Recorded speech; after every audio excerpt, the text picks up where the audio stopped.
heartland of America and coast to coast.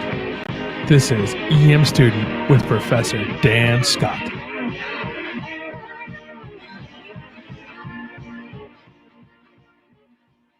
A good system shortens the road to the go.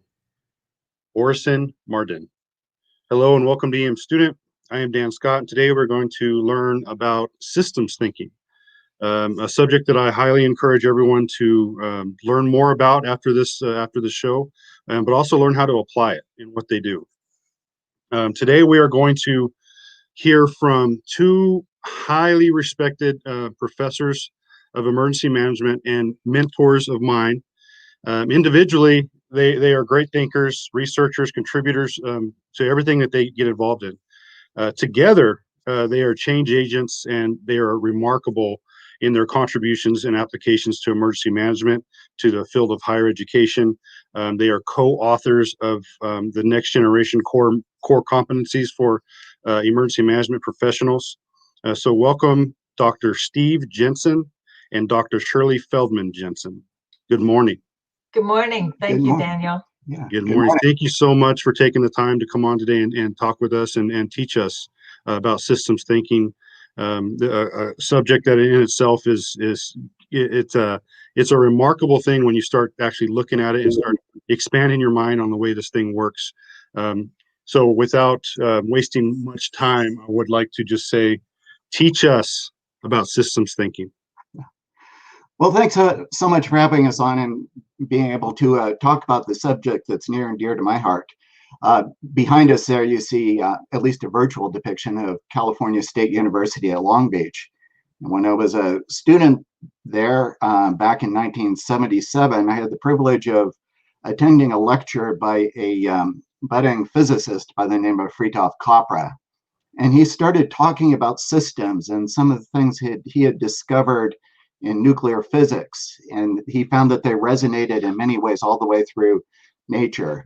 And he talked about kind of a systems view of life and how our world is essentially built around systems. And it intrigued me a lot, and was sort of planted in the back there as I developed more of a career in emergency management and the fire service.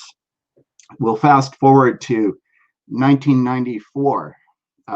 When I was working in the Northridge earthquake, and Louise Comfort was doing a lot of pioneering work in systems theory and applying that to emergency management. And we were working together on a related project. I had been involved in the response to the Northridge earthquake. Louise came up to me one morning and said, "My goodness, I think I got some of this really figured out, why this response worked so well." And she said, "It's complex adaptive systems." I said, "Well, what the heck are you talking about? Do tell. Let's understand this."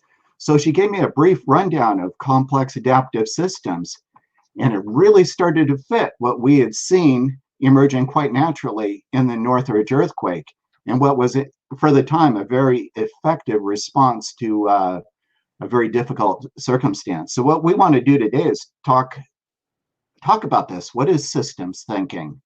What is it that this is actually all about?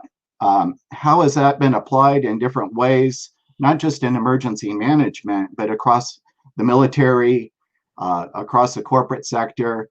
And what are the possibilities for using systems thinking to allow us to be much more effective in the way we do emergency management?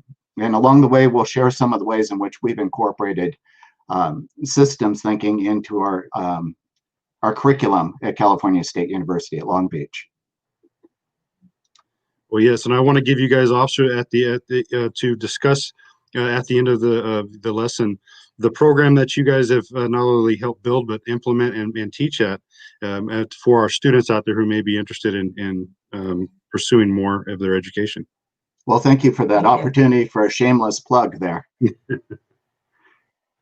Okay. I'm going to try to. So we're really excited about systems thinking and how they can influence what we do in our work as emergency managers across the emergency service sector. as we know, the hazards and risks are growing, and they're interplaying between it, and we have a very dynamic environment that we live in. And you put a dynamic environment, when an event happens, it becomes increasingly dynamic, and we need to better understand how to keep our agility flowing to adapt to the changes that are occurring under us. Okay. If you're not taking notes, everyone out there, I would highly suggest I'm taking notes. I have my pen and paper here. So take notes for this. This is going to be some great information. I'm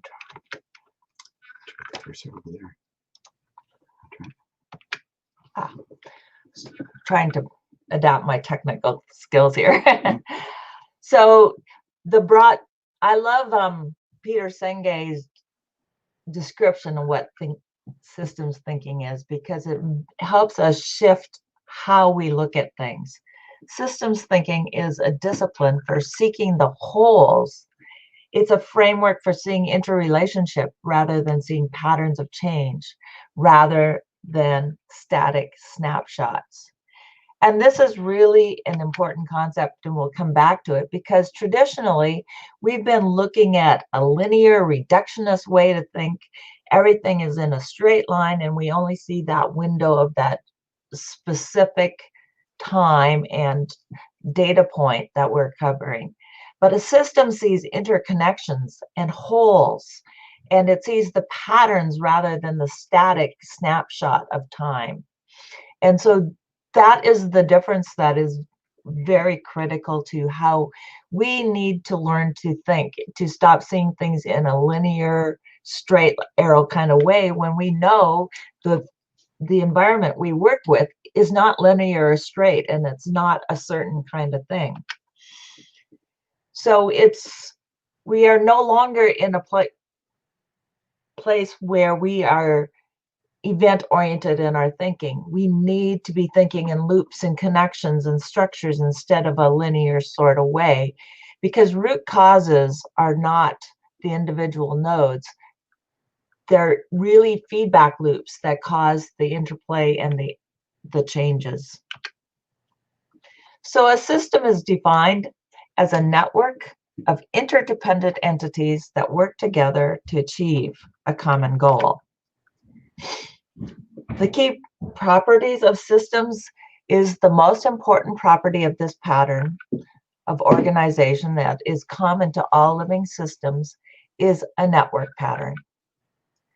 Whenever we encounter living systems, we can observe that their components are arranged in a network fashion. Whenever we look at life, we are looking at networks. And so we must think in networks and how they interplay and interact with each other. And that is that definition of the properties is by Fritjof Capra, the person that Steve was talking about, the physicist in the beginning of our session. Yeah, a real pioneer in this field. So to help you conceive of this system as a whole, it's the difference between the parts and a whole. A system is a whole that can't be divided into independent parts. And Ackoff liked to use the car as an example, and we like to use that car example as well. If a system such as a car is taken apart, it loses its essential properties. You've got all the parts there for a car, but it loses its mobility if they are not put together in a specific way, and if they are not working together, doing their piece, where the whole is the mobility that's enabled, not the individual parts. Yeah, and that's one of the really key components of this whole thing. We really need in emergency management to understand the commander's intent or the big mission, whatever. In the car, if the cylinders decide they're the most important part of the whole thing and they lose sight of the mission of mobility of that whole vehicle, then the whole system comes crashing down. And we see that often in emergency management, where individual sectors are striving to achieve their own particular aims, their own particular objectives, but it really comes at the expense of the bigger system. Oops, so I went the wrong way. So we look at some of the features of social system organization. We look at democratic organization or internal market economies. We look at multidimensional organizational structure, interactive planning. In a social system, all the parts and whole are purposeful, and they're usually parts of other systems. The stability in the network requires relationship, trust, and shared vision across the network. In the network, the leader promotes adaptability and agility.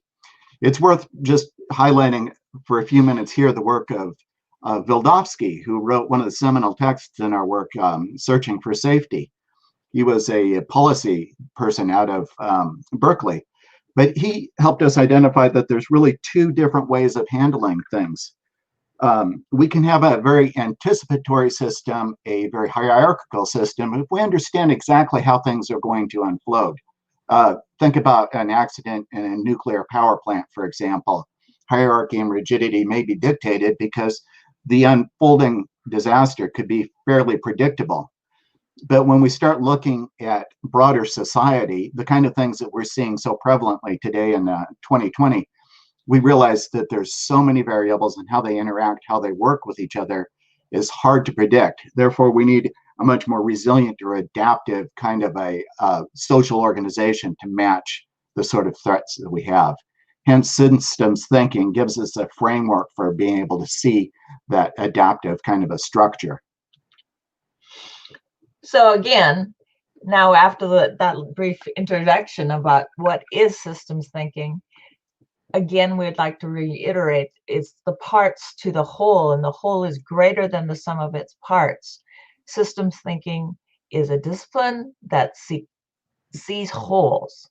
It's a framework for seeing relationships rather than and seeing patterns rather than static snapshots.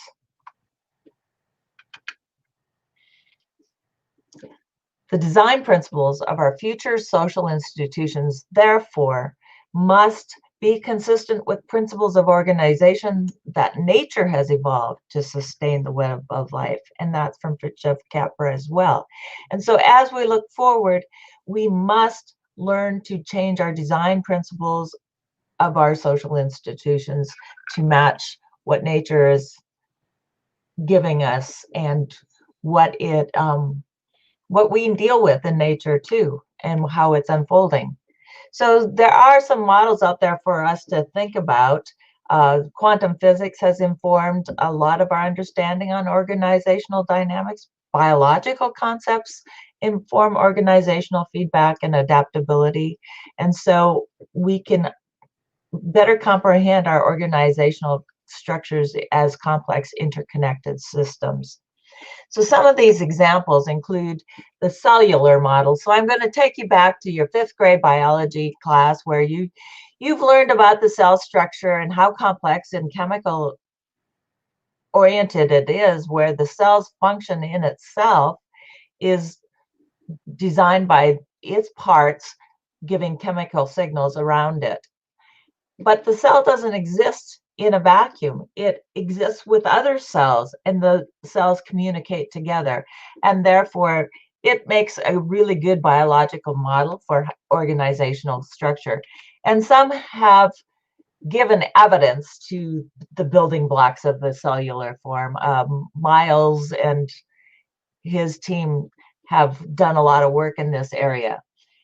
They say that each cell is given responsibility. Each cell must be able to continually reorganize to make its expected contribution to the overall organization. And each cell must be rewarded for acting in and operating in that innovative manner. And so the cellular structure has been applied to organizational functions in the business world. There is the ecological model that functions at different levels of organization, from the individual to population to community, ecosystems, the biome, and the biosphere. That's the different levels of organization. Peter Robertson at University of Southern California has outlined the ecological principles for organization, and they include different principles under purpose, design, process, and relationship. But overall, these functions, I suppose I should read it for our audio audience. So under purpose, there are interconnected actors who work to add value to the larger system. They're self-organizing and self-managing. Activity is guided by the mission and regulated by shared principles. The system effectiveness is defined and assessed in terms of responsiveness to the multiple stakeholders impacted by the system's activities. That's the purpose. The design is a dynamic relationship of network among interdependent actors with diverse roles integrated into a cohesive unity. There are self-organizing, self-managing patterns of interactions that enable the system's continual adjustment to new circumstances. And collaborative dynamics facilitate adaptability and innovation. The process of making a decision is participative, democratic, and consensus-based. Authority is fluid, expertise-based, and task-bound, with everybody responsible for their own and system success. The coordination among the diverse cells is achieved through mutual adaptation, with leaders serving as stewards and managers as facilitators. The final principles section, the relationships, positive relationships among cells is based on mutually beneficial reciprocity, builds social capital that contributes to system performance. Value alignment between system and its cells enhances motivation and commitment to mutual well-being. And evaluation and feedback form that interdependent others contribute to the ability to learn and adapt. I know that was long-winded, but overall, it shows that a system is an interconnected set of elements that coherently organize in a way that achieves something, a relationship between a structure and behavior. So as we just summarize, a system is more than a sum of its parts. Its interconnections operate through information flows. System behavior is determined by the purpose of the system, and the system structure is the source of system behavior. So anytime we encounter something like this, the first question to ask is, so what? All right, what do I do with all this? How do I make this apply for what I'm doing? And let me bring you back to this story with Louise Comfort and her discoveries of the effectiveness of the response organization in the Northridge earthquake. Sorry. We could probably stop sharing the slides at this point. Okay. Just, you know, one of the things too I like of your description there is that even the description in as it pertained to a cell, you can apply that to emergency management and how it pertains to a response to an emergency in ICS or an EOC operations. That was a nice little tip there. Yeah, absolutely. And here's how you do it. So Louise, you know, when she shared, okay, here's what we can understand about complex adaptive systems.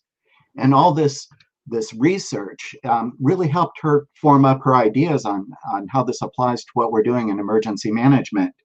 But she identified the properties of complex adaptive systems. And think about this now. 4 basic properties. Okay, first of all, the relationships between all the component parts, say in an incident command structure, have to remain flexible and focused on the goal. Second, within something, say, like an incident command structure, information flow is absolutely critical. And there's a necessity to try to achieve a balance between order and chaos. I mean, we're coming into a situation, we're trying to bring some kind of order to a very chaotic situation. We're looking for that balance, that fine balance. And Gelman, Kaufman, and others have studied complex adaptive systems talk about it's this balance between order and chaos. That's where the really creative kind of work happens. And that's one of the third things is there's a creative innovation that can happen even within an incident command structure. Louise Vildovsky's others say a system is most effective when it can use its parts to come up with creative adaptations to unique problems or problems we didn't fully anticipate. So it's that creative adaptation that allows us to really move much more quickly than we ever have in the past, because it's impossible to anticipate every sort of adaptation that's going to be required. And finally, fourth, it's understanding that larger environment. So we have the sense-making systems that are out there, so we can understand what's happening in the large environment, bring that new information back into the complex adaptive system structure. And through flexible relationships, through creative innovation, through proper flow within the system, we're able to adapt without an imposition of an overly hierarchical structure. And when you look at the scale of events that we're looking at right now, fires across the West or a pandemic across the globe, it's pretty hard to take control of every single component of those very complex and large scale systems. We need to be able to look at these things much differently. So again, so what do we do with that? How do we understand how to apply this in different situations? And we can look at a couple of examples of that. One would be the development of the incident command system down in New Zealand. So I had the privilege of being a part of the development of that system. And we were able to start with a relatively clean slate in the mid-90s in developing this system. But we were able to take Louise Comfort's work on complex adaptive systems and distill it down to what its essential components were.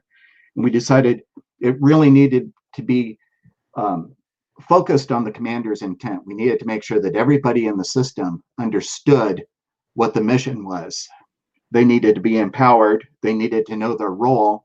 They needed to know who they were working with, who their partners were in this whole thing. And we needed to make sure that there was sufficient communication flow throughout the entire organization so that there could be a very dynamic interchange and adaptation to emerging events within a response. And with those principles in mind, we were able to develop an incident command system that was actually quite elegant and fairly simple and easy to learn. So it was much more appropriate for the kind of situations that we find ourselves often in disaster. There's other excellent examples of this also in the military in the late 90s. Through Sabrovsky at the Naval Postgraduate School, they developed the concepts of net-centric operations, which again took a systems approach to dealing with the dynamic problems of urban warfare. And this offered a lot of innovation as well too. The idea there again was to everybody understand the commander's intent, make sure there was very good systems for understanding what the larger environment was telling us, how we had to adapt to it. And using technological means, that was much easier to get that information out to the front. It made it important to have good communication flow between the constituent parts. And it was also very important to make sure that power was pushed out to the edge so that people had the authority to act and to be able to interact with each other in a very dynamic situation. So once again, it was, I think, a very interesting application of the idea of complex adaptive systems, and allows us to think about how we deal with some of these more dynamic and intractable problems in front of us. And we actually have a question from our comments. Our good friend Todd DeVoe is asking, how do we apply systems thinking to emergency management? Well, okay, you were just giving some examples. Yeah, I think that's actually a really good question. And let's come back again to this. I think it's understanding, first of all, the basic principles of it. One of the things we like to really emphasize in emergency management, in spite of we're teaching this at the graduate level, we'll just let you in on the secret here, since we're amongst friends here. None of this is really that difficult. It's not that complex.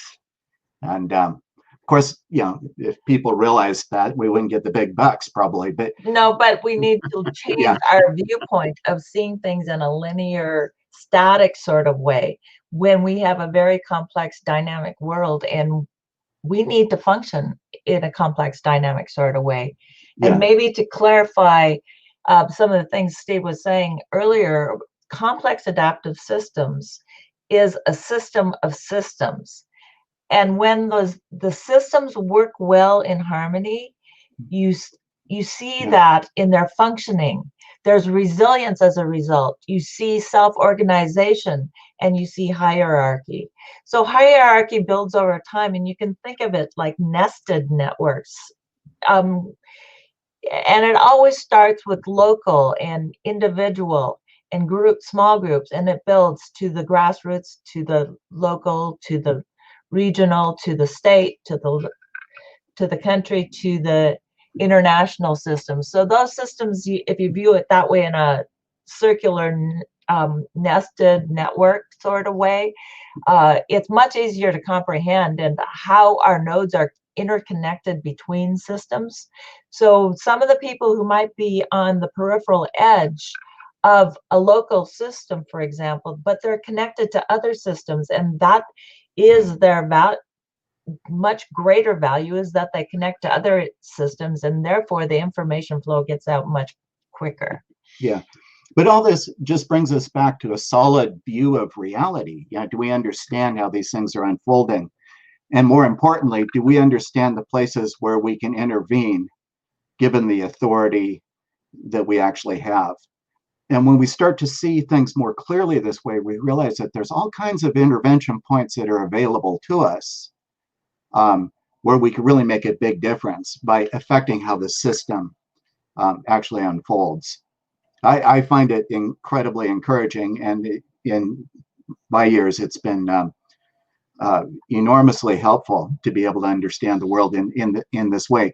And I'm very much in debt to Louise Comfort and the scholars that are around this whole subject that help me to understand the world in a different way and see where we could really make a difference. So in summary, with more of a maybe kind of a scholarly thing, but it also helps us to wrap our hands around it in a personal application. Complex adaptive systems is a set of feedback loops that can restore or rebuild feedback loops. And so that builds resilience at a higher level, because we're continually interfacing and feedbacking with each other, and we can adapt much more readily. And that's what we're after, is resilience building in emergency management. I think the overall application of emergency management with systems thinking is in itself, it's the expansion. It's the breaking down of the silos, as you pointed out, as the vehicle, right? But the vehicle itself, in all of its separate parts, it doesn't really function until you bring it together. But the vehicle itself isn't the only one on the road. So you see all these systems out there. You see this, like law enforcement and fire and EMS and intergovernment relations, but emergency management's whole community, right? And that's what systems thinking is thinking about the whole.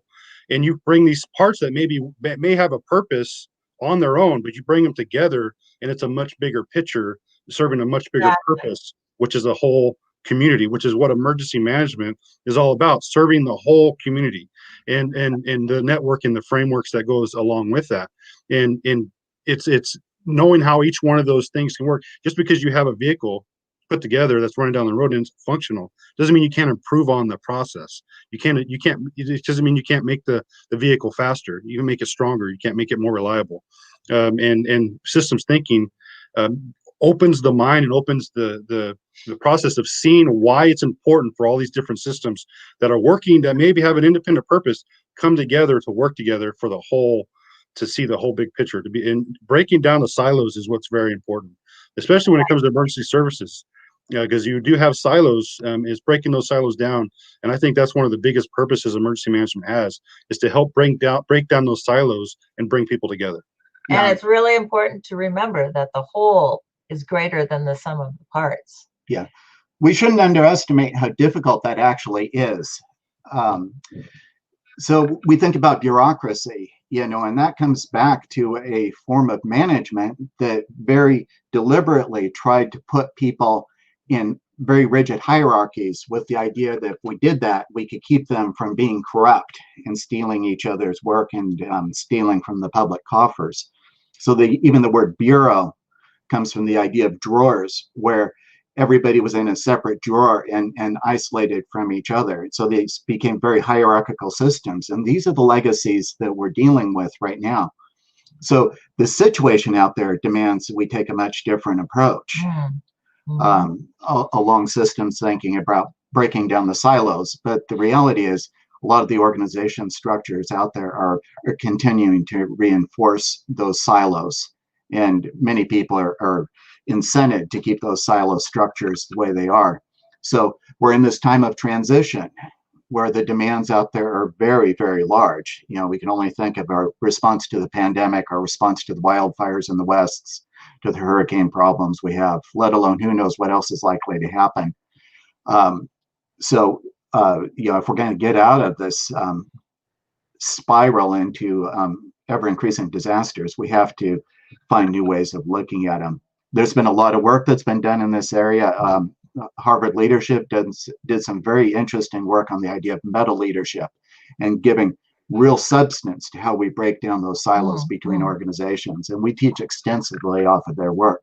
But the more we can build this into the students that are coming out now, and these are people that are straight out of their undergraduate education, they're on our master's program, often they're mid-career professionals, fire chiefs, police chiefs, others in health, and they're looking for how do we take this thing to the next level. And we find this kind of thinking to be enormously successful for students in that situation, where they realize they're hitting a ceiling for how much effect they can bring upon change. But when they start looking at the world in much different ways, through these ideas of complex adaptive systems thinking, they can really start to break through and open up some new territory. It's the level of willingness too, the level of willingness to change and to make those adaptations to one's own way of doing things, but also the way they think about doing those things. And it's an it's an intentional process that I appreciate the most. Yeah, one of the things we find fascinating about that is in business. The vast majority of the Fortune 500 companies now have moved to much more uncentralized, flat network type of structures because they want to succeed. They're incented to produce well, to live well in their environment, to produce a good product, to be innovative, agile, responding to a dynamic environment, and they're measured very carefully on that. Are they successful in the marketplace? So they need to adapt, and they have adapted to much more dynamic structures. I think it's also important to emphasize that in a network structure, in a network system, and learning to see how things really function in a network, there is still hierarchy. And hierarchy gives a system stability and resilience. And a hierarchy also helps with reducing the amount of information one person or any part of the system has to keep track of. So think about those nested networks again, and as a form of a hierarchy, but it's not the linear reductionist and everybody's isolated in silos and drawers is the important part, because flow, as Steve mentioned before, flow of information is our critical point. That flow of information is what keeps us all together as a whole of a community and functioning towards a specific purpose. Yeah. If I can come back also to the example of the incident command system we built in New Zealand, that gave us a lot of flexibility in building on a systems approach to the whole thing. For the incident commander, or the incident controller is referred to down there in New Zealand, the idea was you make sure everybody understands the commander's intent. You make sure you have the right people in the right seats and that they're working well with each other. and you make sure the information is flowing well through the system. The advantage of that is that the incident commander was managing a very dynamic system, not trying to control every single detail of what's going to unfold, but just setting the stage for sometimes thousands of people to respond and work effectively together. And the incident commander's job was to make sure that system was working well. And it's a fundamental difference to see that. Are we managing the systems? I think another great example, a great example was the Deepwater Horizon event that happened, the oil spill a number of years ago. And Commander Thad Allen was that commander of a multiple systems and made it the information flow and coordinated in a way that they achieved success in a remarkable time with a very complex unfolding incident. Yeah, so I encourage everyone that's out there listening to take a wider view of this, to do some studying on this, to actually learn how to apply it and view it in the way that they and change the way that they may do things. I mean, I took a page of notes myself, and having sat through lectures like this many times and read on this subject, I still find it fascinating and love to talk about it.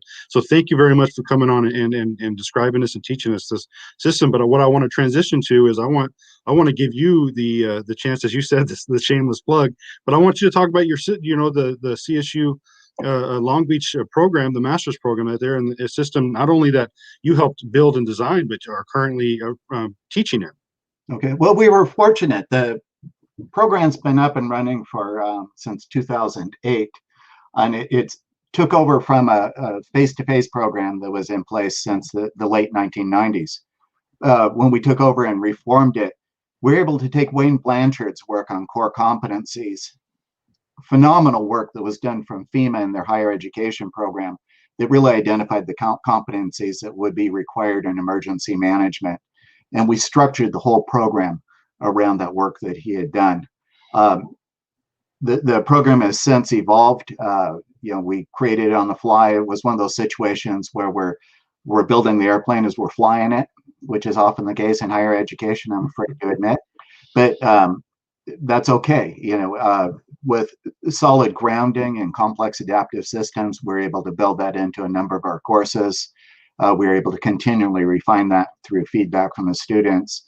And more recently, we're able to take the work that we had done with FEMA on next generation core competencies. That was a 4-year project begun in 2015. And it's we restructured our curriculum once again around the idea of the next generation core competencies. So we're trying to make sure that this is a progressive curriculum, that we're constantly bringing it up to speed with a very quickly changing environment, and constantly refining it to make sure that we're meeting the needs of the students.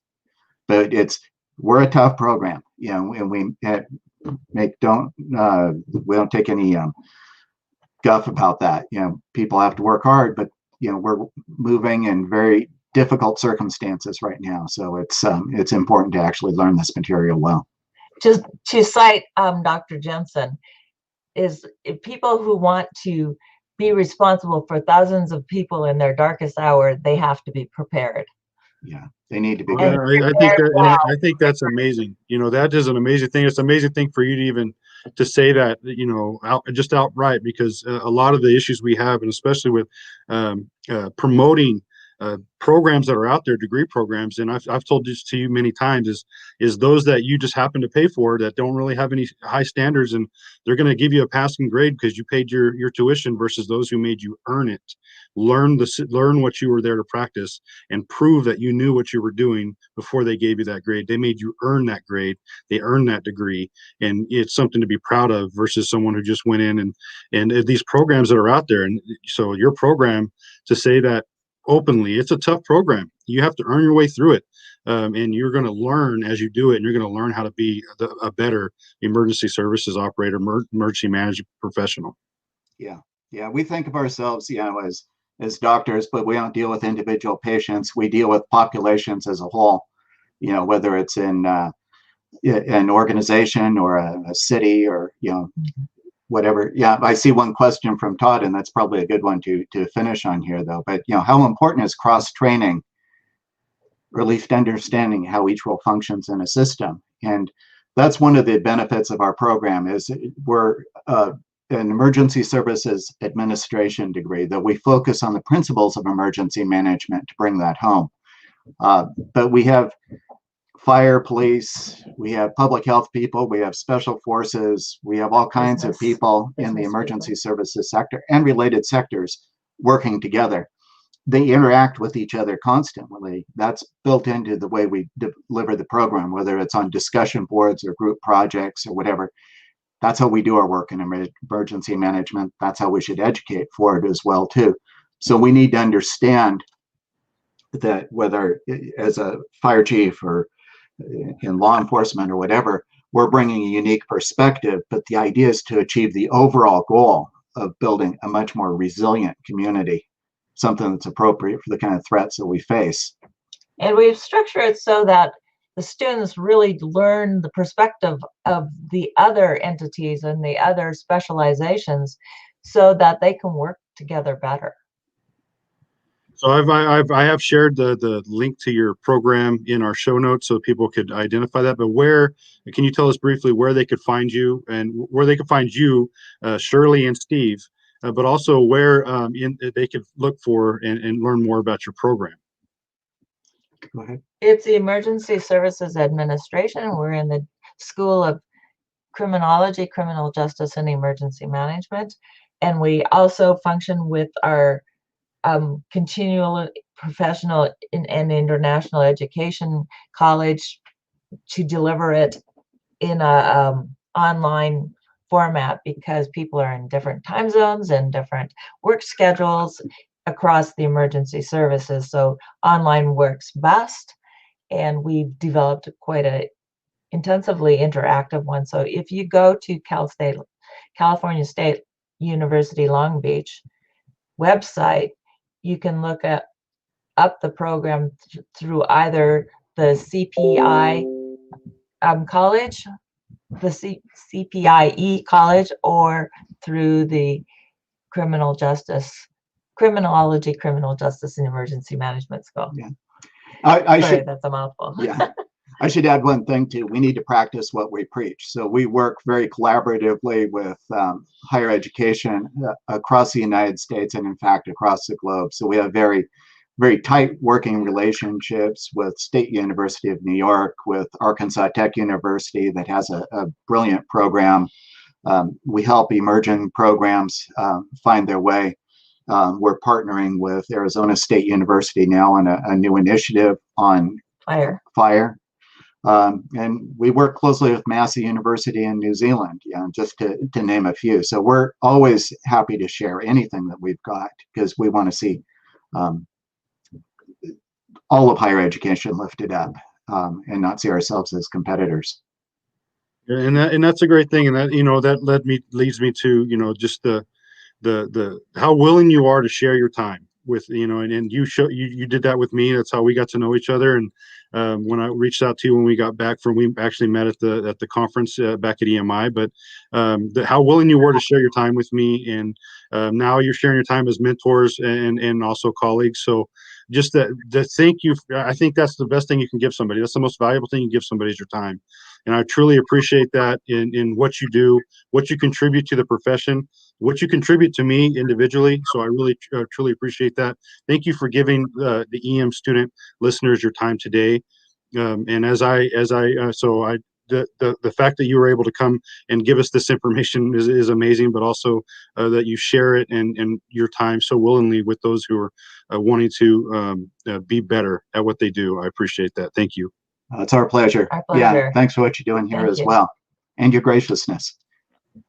So as we sum up and wrap up the show, I just want to remind everybody to break down those silos. If you work in a silo, please break it down. Learn how to work outside of it.